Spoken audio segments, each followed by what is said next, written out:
শেখ হাসিনা কি আদৌ জীবিত আছে? এই প্রশ্ন যদি আমি করি তার উত্তর কি হবে? কেউ কি শেখ হাসিনার কোনো ছবি দেখছে গত 4 মাসের? একটা ছবি কেউ কি তার সামনে যায় কেউ বলে আসতে পারছে তার কোনো আত্মীয় স্বজন কোনো নেতা যে আমরা শেখ হাসিনার সাথে একটা মিটিং করে আসছি? সে কোথায়? মনির আহমেদ চৌধুরী আসলে ভারতের সাথে যদি একদম সম্পূর্ণ ছিন্ন করে তারকে বাধ্য করছে একরকমের যে অবস্থা দেখতে পাচ্ছি, তাহলে ক্ষতিগ্রস্ত আমরা কতটুকু হবো?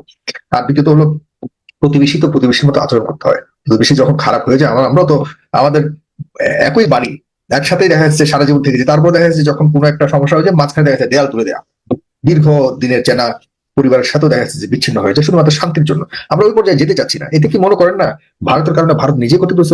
দ্বিতীয়ত ভারতের কারণে আরেকটা বিষয় খুবই ভয়াবহ একটা অবস্থা যাচ্ছে, যারা মঞ্জুর আহমেদ চৌধুরী, ভারত উপলব্ধি করতে পারছে কিনা, অথবা ভারতের যারা আসলে এই মুহূর্তে বাংলাদেশি হিন্দুদের ভালো চাই বলে প্রচারণা চালাচ্ছে, আদৌ কি বাংলাদেশে থাকা হিন্দুদের ভালো চায় তারা? কারণ তারা কি মনে করছে তাদের এই আচরণের জন্য বাংলাদেশে যারা হিন্দুরা আছে তাদের সাথে মুসলিমদের একটা একটা সাংঘর্ষিক অবস্থা তৈরি হবে? এতে ক্ষতিগ্রস্ত বাংলাদেশের একটা মুসলিমরা হবে, তারা বাংলাদেশের নাগরিক।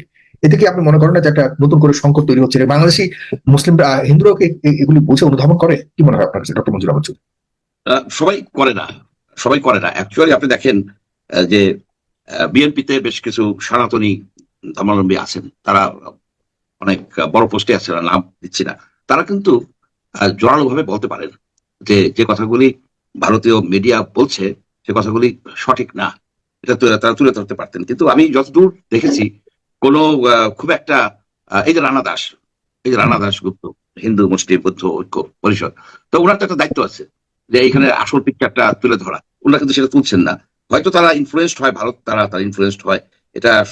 এবং এটা তো তাদের জন্য অবমাননাকর যে তাদেরকে ধরা হয় যে ভারতের একটা এক্সটেনশন, তারা স্বাধীন দেশের একটা সার্বভৌম একটা দেশের নাগরিক। এটা তাদের জন্য, যেমন বাংলাদেশ কিন্তু ভারতের যেসব মুসলমানদের উপরে যে অবর্ণনীয় অত্যাচার, অবিচার, নিগৃহীত হন, সেখানে কিন্তু আমরা তাদের সার্বভৌমত্ব রক্ষা করে সম্মান দেখে আমরা কিন্তু কোনো সময় কিছু বলি না। হয়তো ব্যক্তিগত ভাবে বলেন, রাষ্ট্র কিন্তু বলে না। কিন্তু ভারতের এই বিষয়টা জোরালো ভাবে বলে দেওয়া উচিত। আমরা আপনাদের মাইনরিটি নিয়ে একটা কথা বলি না, আমাদের মাইনরিটি নিয়ে আপনাদের কোনো কথা বলার দরকার নেই, thank you very much. Bharat কিন্তু একটা ক্রাফটি নেইবার, চাণক্য সব কায়দা কানুন তারা ভালোভাবেই এই করছে। যেমন ধরুন যে এই শেখ হাসিনাকে নিয়ে যারা তারা যে গেমটা করতেছে, এই যে একটা মিটিং করলো, ভার্চুয়াল মিটিং লন্ডনে এবং ওয়াশিংটনে, আসলে কি এটা শেখ হাসিনার ভয়েস নাকি এআই জেনারেটেড? এটা অডিও, এখানে ভিডিও ভিডিও এটা করলো না কেন? ভিডিও করলে ইন্টারঅ্যাক্টিভ হইতো, ইন্টারঅ্যাক্টিভ হয় নাই। অর্থাৎ ভারত শেখ হাসিনাকে বন্দি করে ফেলছে এবং তারা তার নাম দিয়ে তারা বিভিন্ন রকমের মেসেজ দিচ্ছে। এই কোশ্চেনটা এই কোশ্চেনটা ডেফিনেটলি আসবে যে এই যুগে যে সে একটা মিটিং করতেছে, তাকে যদি অ্যাকচুয়ালি সেই এটা দেওয়া হতো, সে তো ভিডিওতে সে বলতে পারতো এবং সে ইন্টারঅ্যাক্ট করতে পারতো।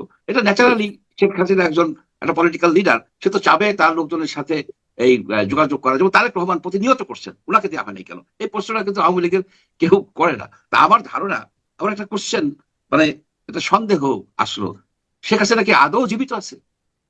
এই প্রশ্ন যদি আমি করি তার উত্তর কি হবে? কেউ কি শেখ হাসিনার কোনো ছবি দেখছে গত 4 মাসের? একটা ছবি কেউ কি তার সামনে যায় কেউ বলে আসতে পারছে তার কোনো আত্মীয় স্বজন কোনো নেতা যে আমরা শেখ হাসিনার সাথে একটা মিটিং করে আসছি? সে কোথায়? এখন বাংলাদেশের উচিত জিজ্ঞেস করা ভারতকে, ভারতের রাষ্ট্রদূতকে, উনি কি আরো জীবিত আছে কিনা। আপনার একটা লোক, একটা হাই প্রোফাইল, সে উনি কিন্তু বাংলাদেশের প্রাইম মিনিস্টার ছিলেন, রাইট? সে কোথায়, কোন জায়গায় আছে? তার কিসের এত সিকিউরিটি ভারতের সিকিউরিটি দিতে পারে না? আচ্ছা, ভিডিওতে যদি দেখা যায় তো তাকে সিকিউরিটিকে ব্রিচ হতো। সুতরাং ভারত ওনাকে লেন্দুক দর্জি বানাইছে। উনি তো বুঝতে পারে নাই যে ভারতের হাতে যারা পড়ে তারা সহজে বাইর হতে পারে না। লেন্দুক দর্জি মৃত্যুর আগে আফসোস করছে, আমার সাথে আগে ভারতের মন্ত্রীরা দেখা করতে আসতো যখন সিকিমকে তারা নেয়। আর যখন সিকিম দখল হয়ে গেল, ধীরে ধীরে ধীরে ধীরে প্রতিমন্ত্রীর সাথে দেখা করার জন্য আমার 7 দিন ঘুরতে হয়। তারপরে কিন্তু বেচারা ওই লেন্দুক দর্জি হিসেবে তার নাম মির্জাফরের সাথে লেন্দুক দর্জিও এসে গেল। তো শেখ হাসিনা আসলে দুর্ভাগ্যতা যে সে ভারতের হাতে পড়ে সে আজকে বন্দী, এবং সাথে সাথে খুব সম্ভব তার বোনও বন্দী। এই প্রশ্নটা যে কেউ লেজিটিমেটলি করতে পারে, কেন ভারত তাকে এই অডিও তো এআই জেনারেটেড, এবং তারা কখনোই চায় না শেখ হাসিনা ওপেনলি বলুক, কারণ ভারত তাকে দিয়ে অনেক অনেক কিছু করাইছে, হয়তো সে বলে ফেলবে। এবং আরেকটা বিষয় যে শেখ হাসিনা ভারত থেকে কোনোদিন বাইরে হইতে পারবে না, সে তার জীবন ওই ভারতেই কাটবে, ওইভাবেই থাকবে। এটি হচ্ছে সবচেয়ে বড় পানিশমেন্ট তার জন্য। একটা বিষয় যে এখানে কিন্তু একটা বিষয় আছে, একটু বলি যে গ্রামে গঞ্জে আওয়ামী লীগের লোকেরা কিন্তু অনেক জায়গায় চাঁদাবাজি চালাই যাচ্ছে, কিন্তু এটা ভাবেন না যে তারা তাদের ওই অ্যাক্টিভিটিস বন্ধ আছে। যেখানে যেখানে আওয়ামী লীগ প্রভাবশালী ছিল সেখানে তারা বিএনপি কে সাথে নিচ্ছে এবং পুরাদমে চাঁদাবাজি চালাই যাচ্ছে, আমার এলাকাতেও চালাই যাচ্ছে। এবং এই চাঁদাবাজি যে তারা করে যাচ্ছেন এর দায় দায়িত্ব কিন্তু বিএনপির উপরে এসে যায়। এবং চাঁদাবাজি করার তারা যে ভয় ভীতি সৃষ্টি করে কিভাবে, তারা বলে যে শেখ হাসিনা বাংলাদেশে আবার ফেরত আসবে। এই ফেরত আসবে কথায় সবাই ভয় পেয়ে যায়, আবার এসে হত্যাযজ্ঞ গণহত্যা শুরু করবে। এই ভয়টা কিন্তু মানুষের ভিতরে অনেক এলাকাতে স্পেশালি আমার কিছু কিছু এলাকাতে আমি দেখছি যে এটা এই করতে পারছে। কিন্তু আমরা সবাই জানি আর যা কিছুই হোক, শেখ হাসিনা বাংলাদেশে এসে আর কোনোদিন ক্ষমতা গ্রহণ করার কোনোই কারণ নাই, কোনোই সম্ভাবনা নাই। যারা এই সম্ভাবনার কথা বলেন তারা চাঁদের আলোয় কাপড় শুকানোর চেষ্টা